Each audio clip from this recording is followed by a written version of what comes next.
you were on the cheer team. I was on the cheer team. You were one of the cheer team 2007. Okay. Yes, sir. So just kind of talk us through that year. You go down to Disney and you have your routine that you rehearse for months and months and months, and you know you have a good squad. And it's always Kentucky and Alabama, and I think for years.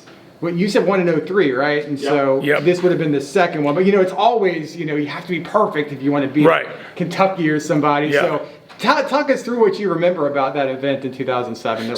So the biggest thing is, you know, we had a mixed group of people on that team. We had a good amount of freshmen, but we also had 6 seniors that had been through the mud and knew exactly kind of what the expectations were.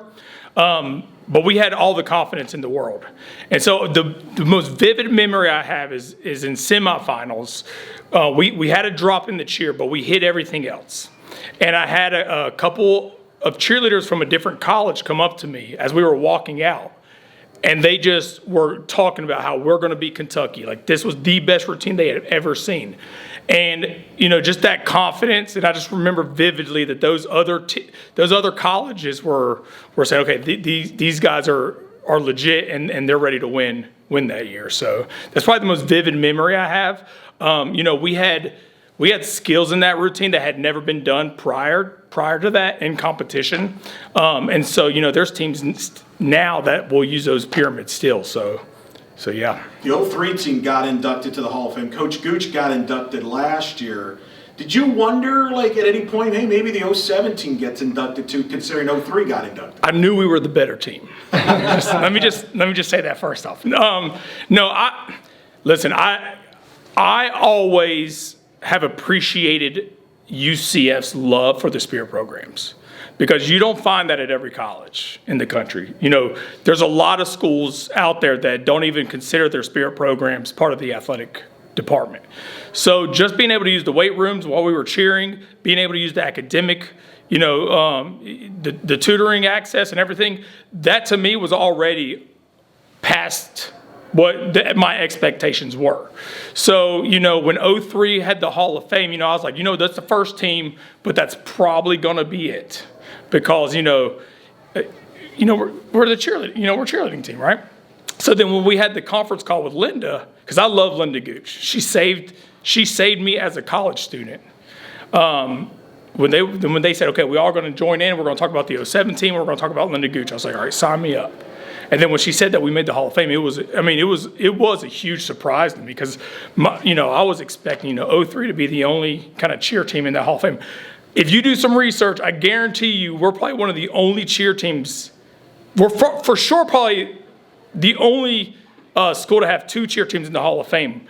But we're probably one of the only ones to have 1 cheer team at least in the Hall of Fame, for sure, in their athletic department. So back in 07 at Disney Water Sports, and when you finished your routine, did you feel like you won the national championship at that point? But you know how it is in a judge's sport. You never know how they're going to view this or that. Right. Or did it not really sink in until you actually heard it announced? So you never, correct, it's a subjective sport. Yes. It's not like a score that you see you win a football game. It's different. It's what the judges think, not necessarily what you think. So we knew Kentucky had dropped.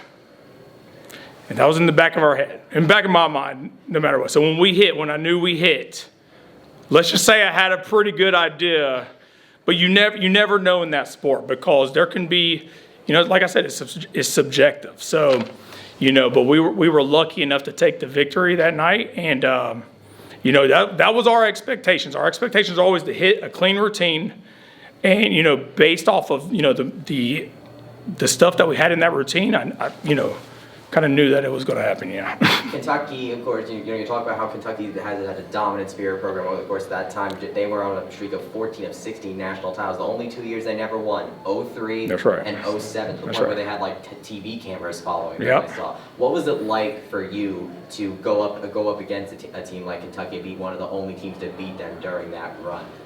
Oh, it was the best feeling in the world. Best feeling. So on the UCF team, we knew, so I came in as a transfer. So I had gone to a couple other, colleges, but I came in as a transfer. And we knew that, and I knew that, in 03, UCF was the only team to beat Kentucky. And I knew that we had it, the goal was to do it again. When we beat Kentucky, I don't want to say like the cheerleading world heard it, right? So like, because like you said, like how many did they win in a row? 14 of 16. 14 of 16, right? But this one was different because, and the 03 team will get mad at me for saying this, but Kentucky had dropped like a few items, and 03 hit, but with 07, our routine was a better routine than Kentucky had.